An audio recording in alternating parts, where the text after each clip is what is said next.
You stand. Your lungs feel compressed by the narrow corridor, lost deep within the forbidden city. The year is 1720. Imperial yellow, the color of power and grandeur, surrounds you. But through its golden glow, something else pierces through. The acrid scent of fear mingled with the cloying sweetness of jasmine incense that fills every breath.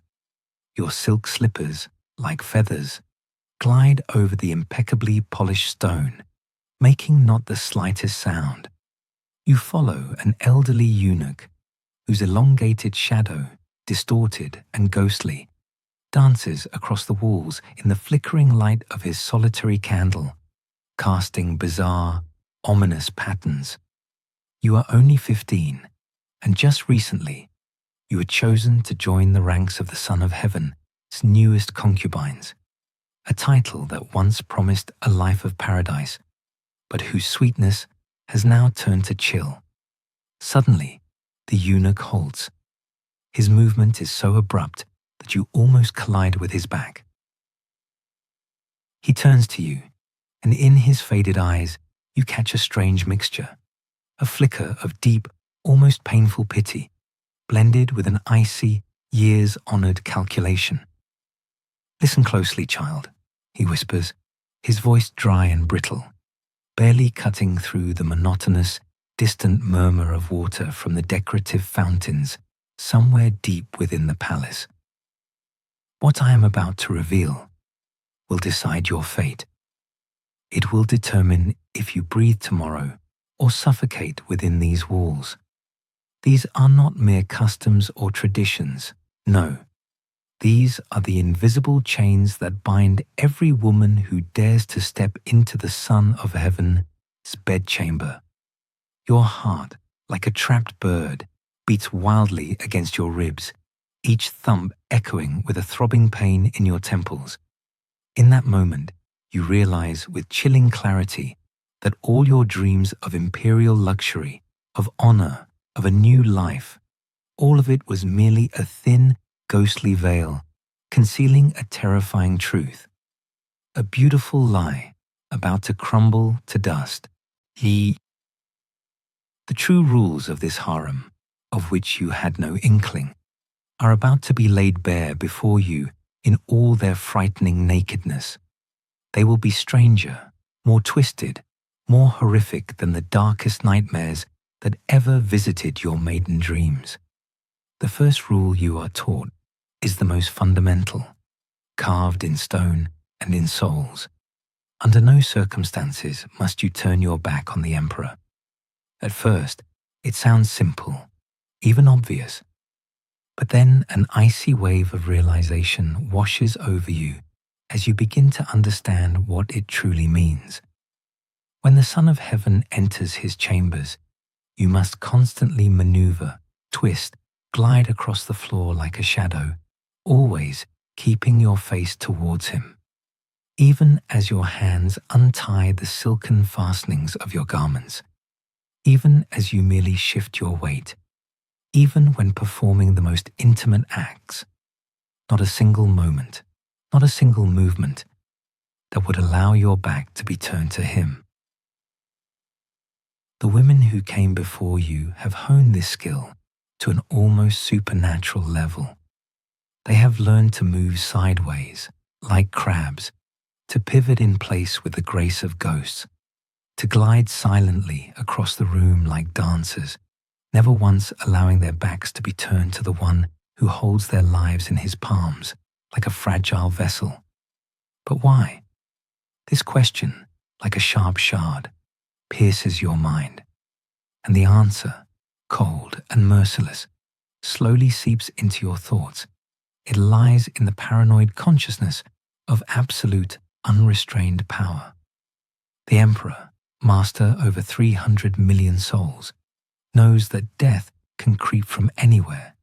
It can come from the shadows, from around a corner, and even from the seemingly gentle hands of a beautiful woman whose smile conceals a blade, a hidden needle, a concealed blade, poison beneath the nails.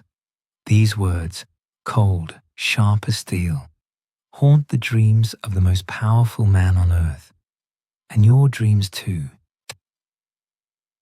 You feel their touch even through the silk of your pillow, a sticky fear seeping into every cell. Your back, turned to him, becomes a silent confession of vulnerability. Just one moment, just one turn, and anything could be hidden, anything could be drawn out. This lesson etches itself deep within you, like a brand, as you watch Ming, a concubine who has lived here for 3 full years. 3 years, generations come and go, and she remains. She moves through the imperial chambers like water, fluid and silent, never abruptly, never showing her back, only smooth, captivating curves. Her eyes, dark and deep, never leave his face. When she needs to reach for something, her body performs an elegant arc, almost a dance, and you hear only the soft rustle of her robes. When she sheds her garments, every silk, every weightless fabric, it happens in one fluid motion, like a perfected ballet sequence. Garment after garment falls to the floor, and she remains in a perpetual state of partial genuflection, as if the very air holds her in that pose. You feel your own muscles tense, trying to replicate this invisible choreography. The second rule. Oh, it is even more unsettling. It seeps under your skin like an icy wind. You must never speak unless spoken to. Silence becomes your shield, your prison. And when you are addressed, when his gaze falls upon you, you must refer to yourself in the third person. You are not I. You are this unworthy servant, or this insignificant concubine. You feel these words, like stones, lodge in your throat before they can escape. Your individual identity, your sense of self, all of it must be erased the moment you enter his presence. The emperor does not make love to people. He makes love to vessels, to objects, to something that exists solely for his pleasure. You feel how this linguistic erasure penetrates deeper than any protocol, deeper than mere words. It rewires your brain, forcing you to think of yourself as less than human. You feel your own thoughts resist, struggle, but slowly, day by day, they begin to be colonized by the grammar of subservience. After a few months, you notice how the other concubines, even when alone, cannot even conceive of themselves as I. Their gazes become vacant, their movements mechanical. They transform into fragmented beings. You hear their quiet sighs, see their frozen faces, and fear pierces you. Will you lose yourself too? The third rule concerns your eyes, and this perhaps is the most psychologically destructive of all. You must never look directly into the emperor's eyes during intimacy. Never. Your gaze must be fixed on a point just below his chin. You see only the edge of his beard, the pattern on his silk collar, the slight tremor of his Adam's apple. This creates the illusion of complete submission, while avoiding the dangerous territory of genuine eye contact. You feel his breath on your face, hear his steady, deep inhale and exhale, but his eyes, they remain beyond your perception. And you understand that this is not about reverence. It is not about ritual.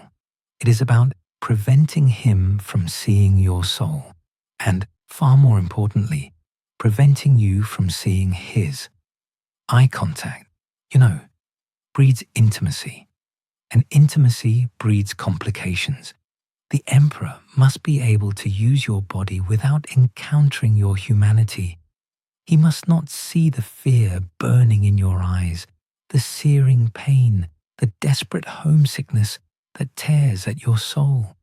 If he sees that, he might hesitate. He might waver.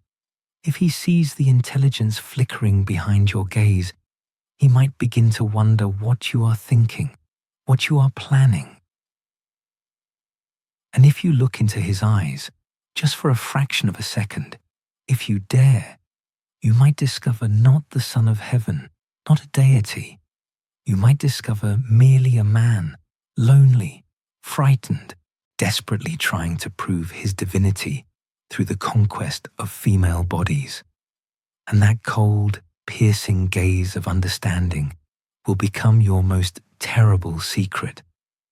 But there is something that pierces deeper than any blade, something that rips the soul from the body when a rule is broken. You know it. You feel it in every cell.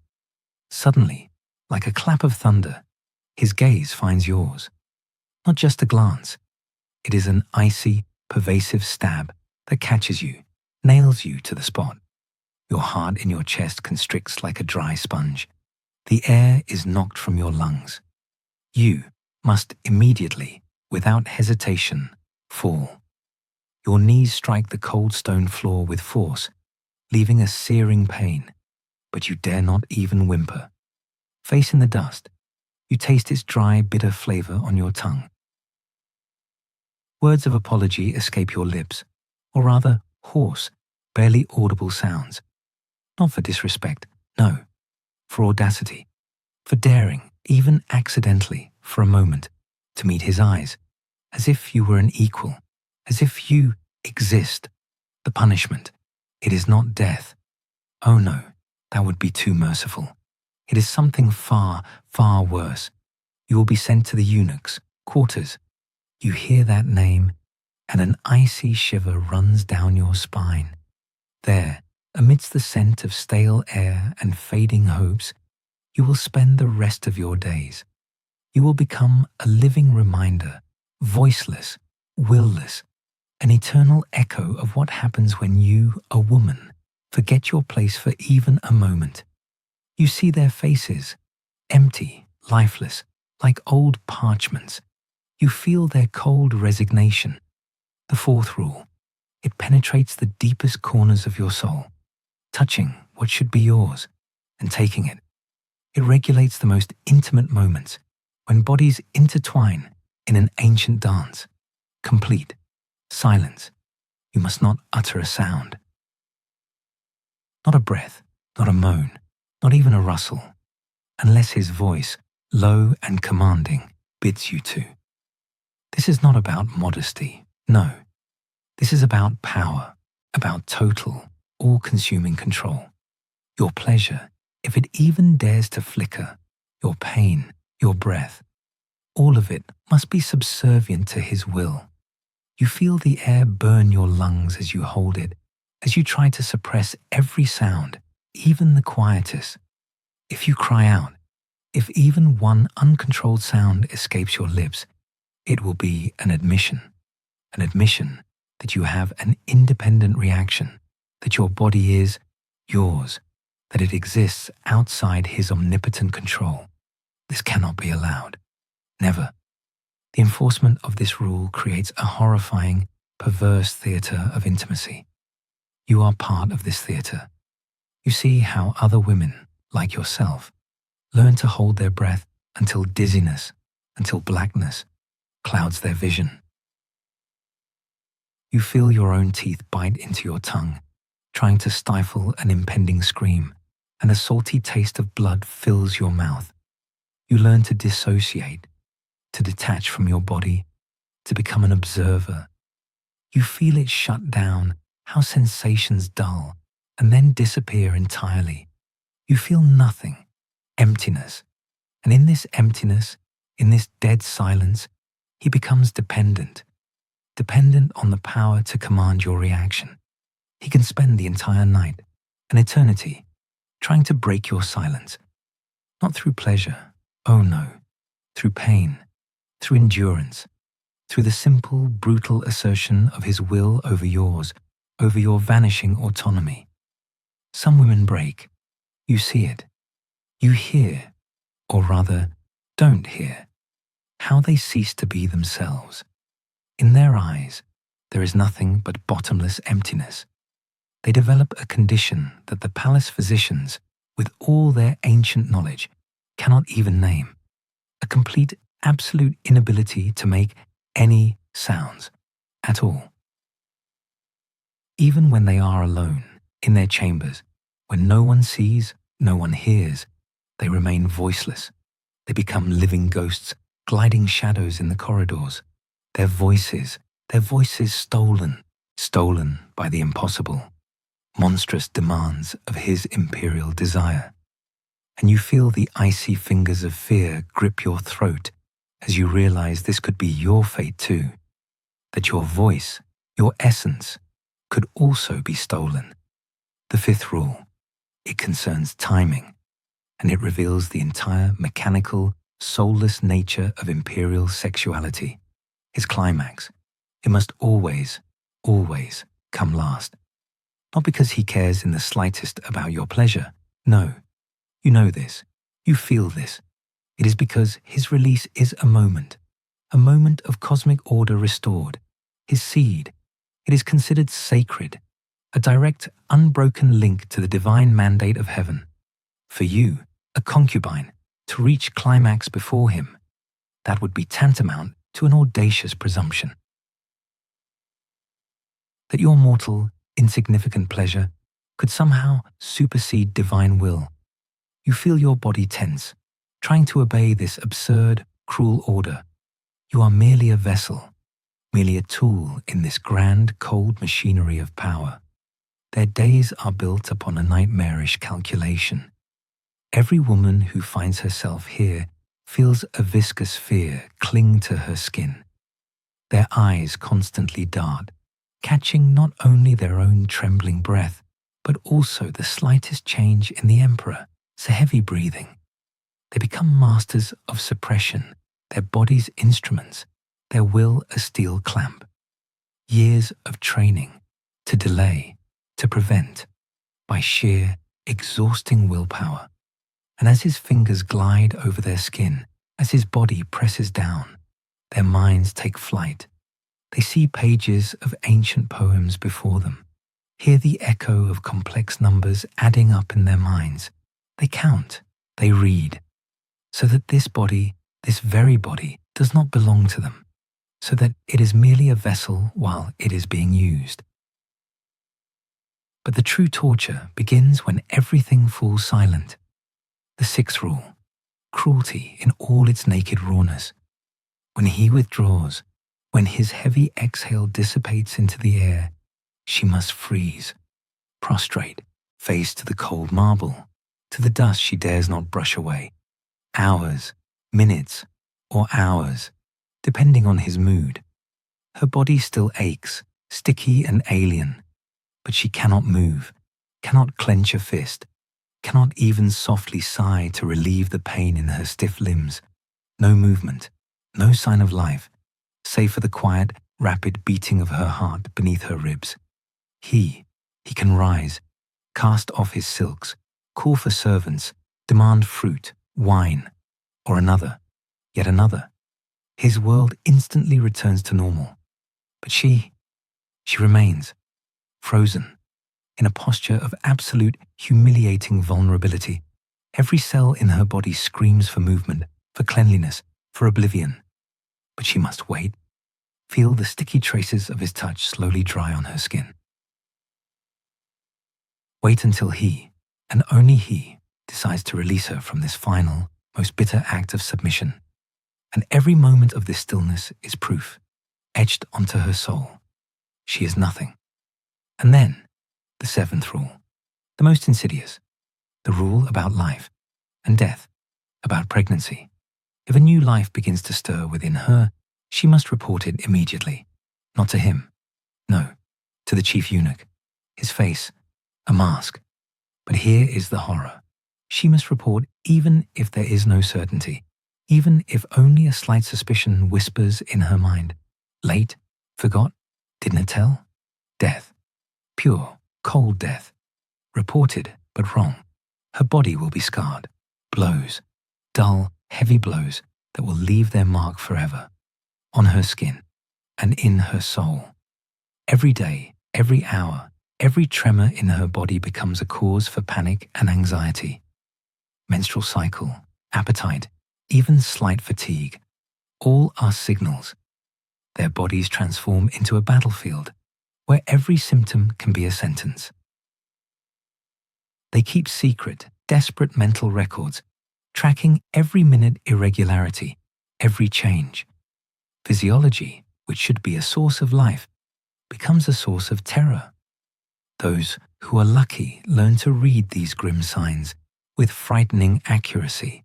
Those who are unlucky make mistakes and pay on their own skin for the rest of their days. But the most insidious aspect of this rule, it is like an icy claw that grips the heart when the news arrives. Confirmed pregnancy. And now, you are no longer just a woman.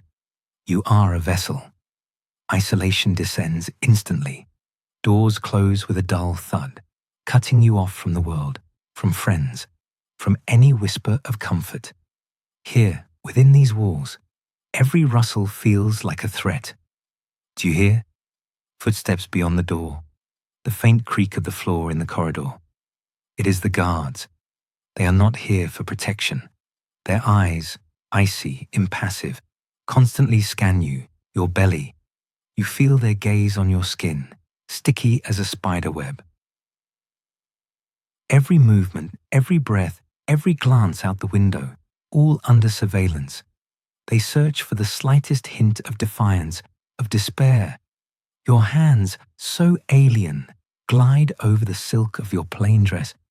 You have no right to harm yourself, no right to end this life, because within you, a potential heir, a value, and you are merely a shell, functional, breathing, but not alive, not free. The 8th rule, it concerns the other women. And in this lies the full sophistication of the Imperial Harem, where envy and rivalry are weapons sharpened to a razor edge. Here it is, the call, the dull clang of a gong, summoning several at once. You hear the rustle of silks around you, how breathing slows. Hierarchy is carved in the air, like ancient script. The most favored concubine walks ahead, her steps light, her back straight. And you follow behind her. Your breath quickens. Sometimes you are merely spectators, frozen shadows in the corners of the hall, witnessing another's humiliation, feeling a flush creep up your face and shame burn within. Sometimes you are assistants, your hands trembling as you pour wine or adjust pillows or touch another skin on command. Other times, you are rivals in elaborate performances where every movement, every moan is part of a cruel game. You feel sweat glisten on your temples, your facial muscles tense, trying to feign pleasure while everything inside screams. The psychological impact of this rule, it penetrates every cell, poisoning the soul.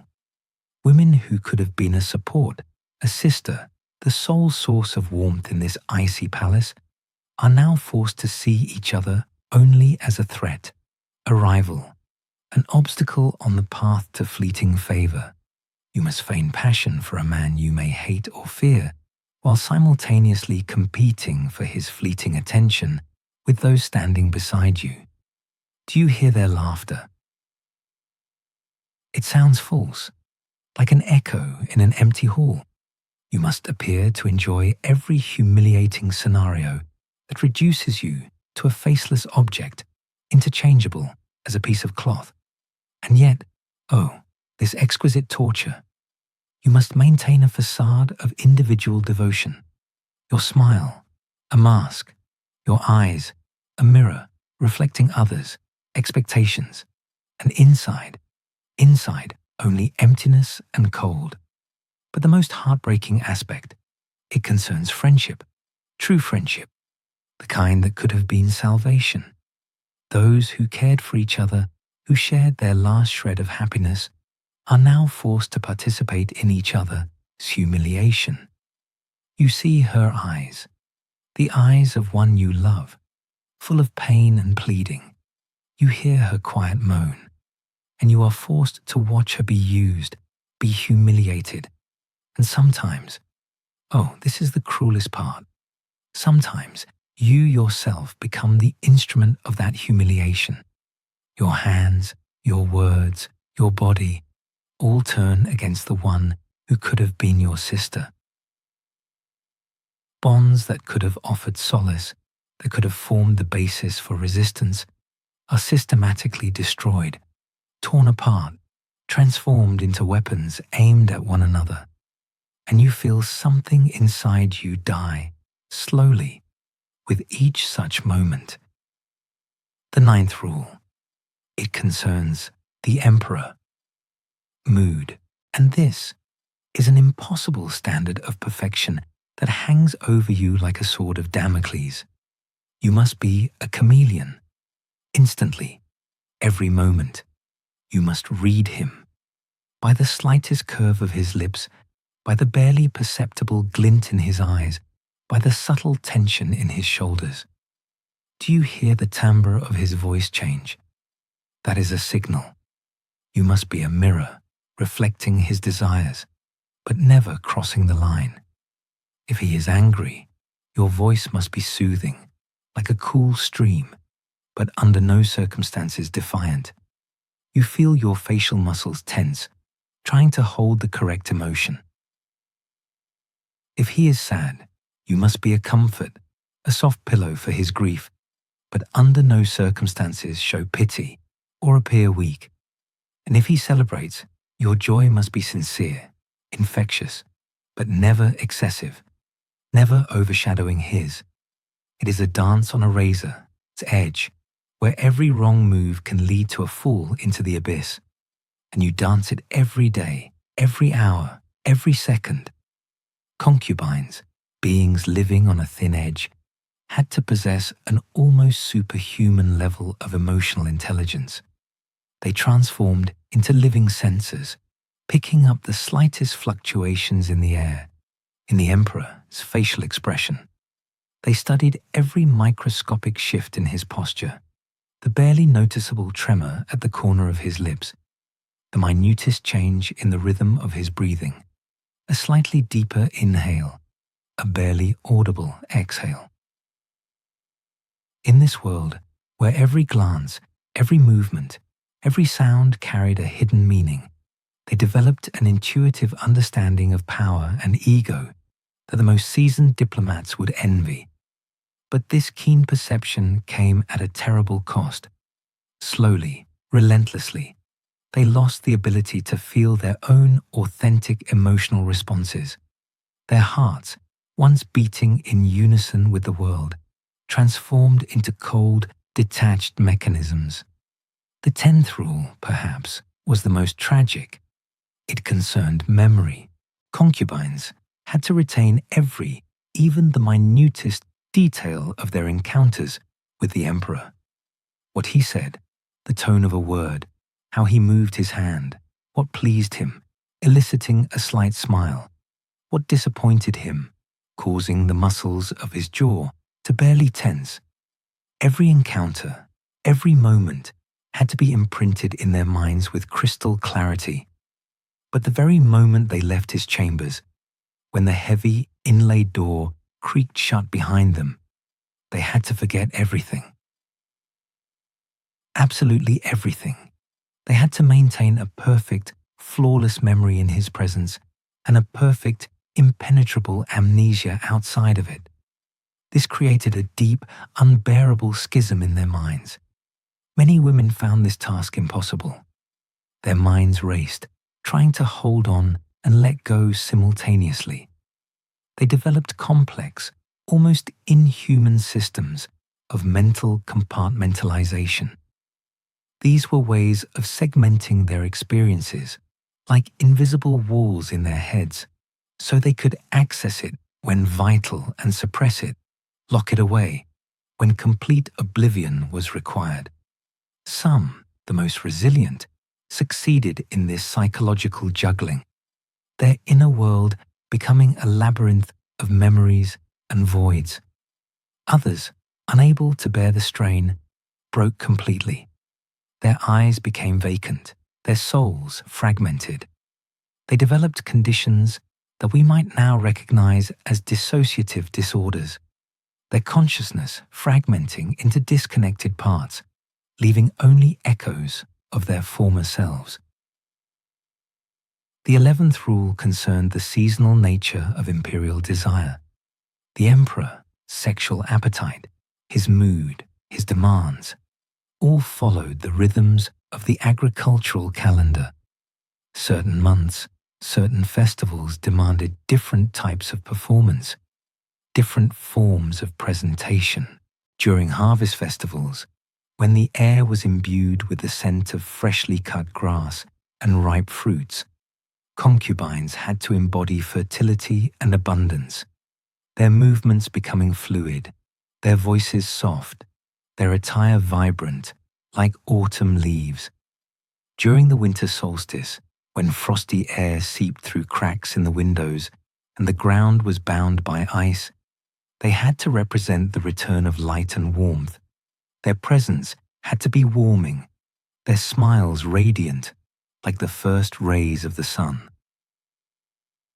During wartime, when the palace's peace was disturbed by distant sounds of trumpets and drums, they had to radiate martial energy and strength, their gazes becoming firm, their gestures decisive, their voices muted but authoritative. This meant that the women had to constantly reinvent themselves, like snakes shedding old skin. They became living representations of abstract concepts, embodiments of ideas, rather than individual human beings with their own thoughts and feelings. They had to study not only the emperor's personal preferences, his favorite colors, his food predilections, his secret desires, but also the cosmic and political significance of each season. They transformed into actresses in an intricate, endless, theatrical production, where the script constantly changed, where each role was temporary, and the stakes always life or death. Their own self dissolved, vanished, leaving only reflections in the eyes of the one who ruled their fate. It begins. The 12th rule. You know it by heart, as you know every thread on your silk kimono. It concerns the presence of witnesses. You feel their gazes, even when you don't see them. The cold rustle of silk behind a screen, the barely audible shuffle of footsteps. It could be a eunuch, his eyes two bottomless black beads, or an older concubine, her face a frozen mask of serenity. They are not here for the emperor, not for his pleasure. They are your judges. Every movement, every breath, every shade of emotion on your face. You are merely a vessel. Your body, your feelings, not yours. You must be empty, submissive, like a blank sheet of paper. Otherwise, they will report. They are obligated. You feel a sticky fear seep under your skin, making your muscles tense. Your heart beats dully, but you dare not betray its rhythm. You smile, but this smile is merely a painted shadow. You never know when you are being watched, by whom exactly, from which shadow. Therefore, you must always be perfect. Always, even when you think you are alone, especially then, because authenticity is doom. The 13th rule. It concerns gifts. Sometimes the emperor bestows them. Silk, so soft it seems to slip through your fingers, leaving only a cool trace. Jewelry, whose brilliance blinds the eyes, and whose cold metal instantly transfers to the skin. Or delicacies, whose aroma fills the room, but whose taste seems bitter on the tongue. You accept them, bowing your head, feeling the weight of each stone, each curl of gold. This is not generosity. It is a noose. Accepting a gift means accepting a debt that will never be repaid. You must express gratitude, not just for the gift itself, but for the honor, for being chosen. And you utter words that sound like a bell's chime, but inside you, everything screams with despair. And then you feel the gazes of others upon you, cold, heavy, envious. They whisper, their voices, sharp needles piercing the air. A gift makes you a target. But to refuse is an insult. It is death. You are trapped. Every kindness, a weapon. Every reward, a punishment. The 14th rule, the most terrifying. It concerns your family. Their faces surface before your eyes. Your mother, whose hands so gently stroked your hair. Your father, whose words were always firm and wise. Your younger brother, whose laughter still rings in your ears. They are hostages, not just their lives, but their honor, their place in the world, their future. You feel a cold hand grip your throat at the mere thought. If you stumble, if you displease, if you show even a flicker of your true self, you risk not only your life, no, your death is but a small price. You risk the destruction of everyone you have ever loved. Their names will be erased, their honor trampled into dust. They will not be able to marry, will not be able to have children. Their lineage will end. You are the only thread holding them above the abyss. Every step you take is their breath. Every word, their life. And you know this. You feel this weight. It presses, breaks, but forces you to move. Because there is no choice. No, the burden. It settles upon their shoulders, a cloak woven not of silk, but of the whispers of generations, of silent prayers, of unspoken demands. It stretches far beyond the high crimson walls of the forbidden city, reaching distant villages where their families await. Every breath they take, every calculated smile, every moment of forced intimacy, it is not for themselves. No, it is for the survival of their lineage. They feel the phantom touch of their parents, calloused hands, see the wide, hopeful eyes of younger siblings, hear the yet unborn cries of nieces and nephews. Even in the deep silence of their chambers, even when the emperor shadow falls across their faces, they are never truly alone. The gaze of their ancestors, invisible, unyielding, presses down, a constant, chilling reminder. Rule number 15. It hangs in the air, like the scent of fading petals, a whisper of inevitability. The cruelest, perhaps, of all. To age.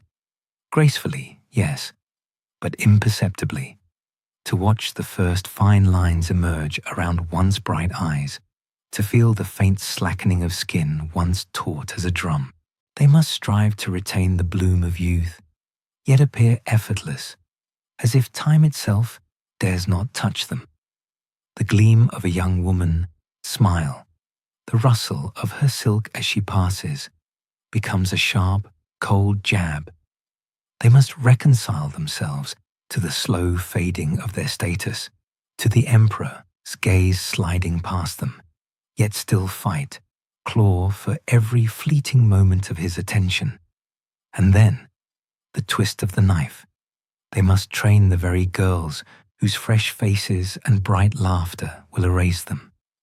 They pass on what they have learned, knowing that each lesson seals their own slow demise. The beauty rituals. They transform from gentle caresses into desperate rites. The scent of sweet jasmine gives way to the acrid smell of lead powders, a chalky mask that slowly corrodes the skin, leaving it inflamed beneath layers. Needles pierce, hot oils burn, each painful procedure, a desperate plea against the relentless march. Their stomachs clench, hollow and aching, a constant gnawing that becomes a perverse comfort. Their bodies, once soft and pliant, are pushed to exhaustion, muscles screaming with every repetitive, frantic movement. They chase an illusion, a fleeting echo of youth. A ghostly pallor settles on their faces, eyes sink deeper, framed by shadows. The lucky ones, they say, are those who cough blood into their silk handkerchiefs, whose breath falters and stills before the final, slow, agonizing descent into oblivion. Before the emperor's gaze slides past them as if they were dust. And then, rule number 16, the final, suffocating shadow that falls upon the forbidden city, the darkest, most suffocating corner of their world. The emperor's breath stills. A sudden, chilling silence descends, broken only by the muffled sobs of the court. And for them, the concubines, a choice opens. Not a choice. No, never a choice. They can descend into the cold earth with him, their bodies buried beside his, a final, chilling testament to their loyalty. This ensures their honor, the safety of their families, a legacy bought with their last breath. Or they can live as ghosts, as widows, forever marked by the touch of a dead man, their wombs barren by decree, their lives devoid of laughter, children, any future beyond the silent, echoing halls of the palace, a living death. Preparation for this final rule begins the moment their small, trembling feet cross the threshold of the forbidden city. They are taught to embrace death, to see it not as an end, but as the ultimate fulfillment of a sacred, terrifying duty. Their hands, once clumsy in childhood games, learn to hold a brush, to trace flowing characters on delicate paper, letters to their families, explaining a choice that was never truly their own, weaving tales of honor and devotion, poems, tender and poignant, praising an emperor whose touch they barely knew, crafting their own myth, their own tragic legend. Every stroke of the brush, every carefully chosen word, a step closer to their own quiet oblivion, a performance for history, for family, for a destiny they did not choose, but must embrace with calm, chilling grace. The 17th rule, about resistance. And this is where the incredible, almost inhuman strength and ingenuity of those who survived this ruthless system are revealed. Despite everything designed to break them, to bend them, to grind them into dust, they found tiny, barely perceptible cracks to preserve their humanity, their fragile, precious connections with each other, their own true sense of self. They invented secret languages, whispers that glided across the skin like a light breeze, encoded conversations where a single word could conceal an entire story, hidden rituals, a barely perceptible gesture, a touch of fingers to a wrist, a quiet, almost inaudible breath in unison. All of this allowed them to remember, inside, beneath the thick layers of roles they had to play, who they truly were. In reality, some forms of resistance were subtle, barely noticeable, a gaze held too long, full of understanding, heavy as humid air before a storm, a song hummed slightly off-key, but with such poignant pain that it echoed in the chest. The way flowers were arranged, where each petal, each elegant line of a stem, spelled out messages, in a language understood only by other concubines. Their gaze would glide over the blossoms, catching the hidden meaning, and their hearts would clench with secret knowledge. Other forms were more dramatic, abrupt, like a strike, carefully planned suicides.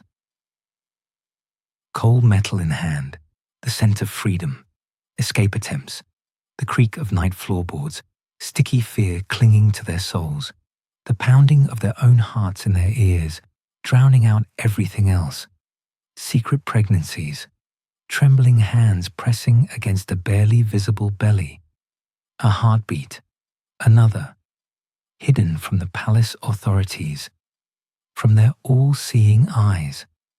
The women who committed these acts of rebellion knew, too well, about the consequences, about the pain, about the inevitable end. But they dared, risked everything, for those brief, piercing moments of genuine choice. The 18th rule concerns love, and it is the most complex, the most heartbreaking of all. Concubines are forbidden from feeling genuine affection for the emperor. Forbidden, as if one could forbid a heart from beating. But they are also forbidden from not feeling it, a paradox that tears the soul. They must feign love, so perfectly, so flawlessly, that it becomes indistinguishable from the real thing. Every breath, every glance, every word must be saturated with it, but they must also maintain sufficient emotional distance, cold, detached, to survive the inevitable rejection and replacement. This creates a psychological tightrope, thin, stretched over an abyss, which few women can walk without falling, without breaking. Some fall in love, truly, and are destroyed. Their hearts crack. Only sharp pain remains in their chests. Others maintain such complete emotional detachment that they become incapable of feeling anything at all. Emptiness, a ringing silence within, no scent, no sound, no taste. The rare women who find this unthinkable, perfect balance between simulation and self-preservation often pay for this skill with their sanity, becoming such skilled performers that they lose touch with their authentic emotions, with who they are, forever. The 19th rule concerns the emperor's death, and it reveals the ultimate, ruthless expendability of concubines' lives. When the Son of Heaven dies, his breath stills. The women who served him instantly become dangerous reminders, whispering shadows of the previous regime. They know too much. Their eyes have seen too much. Their ears have heard too much. They represent too much of the old order, of what has passed, forever. The new emperor must either eliminate them, quickly, ruthlessly, or find ways to neutralize their influence, slowly, suffocatingly, so that their voices dissolve into silence, forever. The whispers were always here, the faint rustle of silk in the corridors, a chill that seeped deep into the bones. The fortunate ones, they said, were sent to the cool, silent embrace of distant temples, where their lives were reduced to saffron robes and the faint scent of incense. You saw others, truly wretched, their faces gaunt, their once bright silk replaced by coarse, grey cloth, their hands calloused from endless, menial labour. They moved like spectres through the back corridors, their eyes vacant, a living, breathing warning etched onto their skin for every trembling newcomer. You felt their silent gaze, a prickle on the back of your neck, the whisper of what could be, what would be, if you stumbled. And then there was the 20th rule, the last, about oblivion. It coiled around your consciousness like a cold snake, its scales gliding over your thoughts. You had to forget everything, the sharp sting of betrayal, the metallic taste of fear, the suffocating weight of silk on your skin, the desperate acts committed in the flickering lamplight. Every quiet word, every calculating gaze, every touch that left you colder than before. You had to become a blank slate, smooth and empty, a hollow vessel ready to be filled with whatever the palace demanded. Your former self, a ghost you had to exorcise. But oblivion, it was never a true erasure. How could it be otherwise? Memories buried themselves deep into the very marrow of your bones, into the quiet, shadowed corners of your mind. They surfaced in the suffocating darkness of nightmares, cold sweat clinging to your temples, your heart pounding in your ribs like a trapped bird. They erupted in sudden, paralyzing moments of panic, a phantom hand clutching your throat stealing your breath, leaving you gasping in air that felt thick with dust. You learned not to trust, not to love, not to believe in your own worth, because how could you, when every fiber of your being was a testament to what had been taken? These were invisible scars, etched not on the skin, but on the soul, a constant aching reminder of a world that saw only a beautiful object, never a beating heart. Now you stand in the same corridor. The air is still thick with the scent of old silk and ancient dust. The light filtering through the latticed windows seems softer, or perhaps your eyes have simply dimmed. Your feet ache, a dull pain echoing the weariness in your bones. Your skin, once supple and smooth, now sags slightly, a map of countless sleepless nights, of unshed tears. You have grown older, yes, and perhaps wiser, as a broken thing understands fragility. And you know, with a clarity that pierces years of imposed delusion, that these strange, whispered rules of the imperial bedchamber were never truly about desire, never about intimacy. They were about power, the cold, brutal power to reduce a human being to a mere object, to transform love into a performance, to make survival itself dependent on terrifying, absolute self-abnegation. The eunuch who first whispered these rules to you, his voice thin as a spiderweb, is long dead. His grave, unnamed, swallowed by the earth, like so many others who served this forbidden city. The emperor you knew, his face a blurred stain of power and indifference, has turned to dust, replaced by his son, whose own son now sits on the dragon throne. An endless, exhausting cycle of power that takes and power that submits.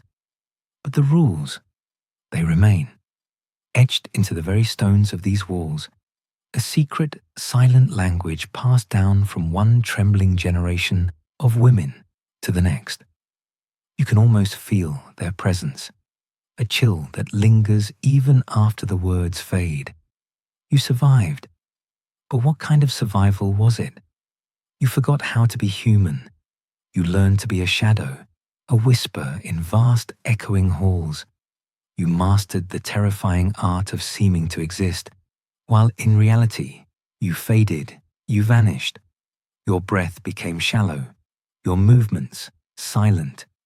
You became an expert at painting desire on your face, a mask of allure, at mimicking the sweet, fragile scent of submission, at carefully navigating the treacherous currents of this world with a precision born of terror. One wrong step, one misplaced glance, one fleeting display of genuine emotion, and death would have reached for you, cold and swift, its breath on your neck. The air in this room is thick, permeated with old incense and unspoken secrets. You stand, and the cold stone beneath your thin slippers chills you to the bone. But it is not merely the cold of the floor, it is the cold of realization. You prepare. Your lips are barely parted to exhale the very same words, the same ancient, immutable rules to another, very young, frightened girl. And in that moment, when the silence feels palpable, you understand. You have become the very system you once feared. You are the chain that binds past to future, the keeper of what should have vanished, dissolved into the ages with the last breath of the last emperor. You are the reason these strange bedchamber rules, these rules of survival, will never truly disappear. No matter how many dynasties rise and fall, no matter how much blood is spilled on these walls, the girl standing before you seems almost weightless. Her breath, light, almost inaudible, barely stirs the silence. You see her eyes, wide, like two wells, full of light and naive belief, the same belief that once burned in your own, equally youthful gaze. She believes she is about to enter a world of luxury and honor, a world woven from silk and gold. You know better. You taste the bitter truth on your tongue. You know that she is about to enter a world where the strangest, cruelest rule of all is that to survive, she must learn to forget she was ever human. Forget her name, her home, her soul. The flickering light of the single candle casts bizarre shadows on the ceiling's molding, making the ancient patterns seem alive. They dance across her face, highlighting every feature of her innocence, her anticipation. You feel a lump rise in your throat. Your voice, when it finally escapes you, sounds alien, low, as if carrying the weight of centuries. Every word you utter weaves another invisible chain, another twist in the endless cycle of power and submission that defines the Imperial Harem. You hear these words resonate in the air, mixing with the cloying sweetness of jasmine from her hair and the scent of dust that has permeated these walls for centuries. And somewhere in the distance, through the dense silence of the palace, comes the gentle, unchanging murmur of water from the decorative fountains. The same sound that greeted you in this place many, many years ago. The very same sound that will greet countless others who will follow her in the years to come. The rules never change, only the faces.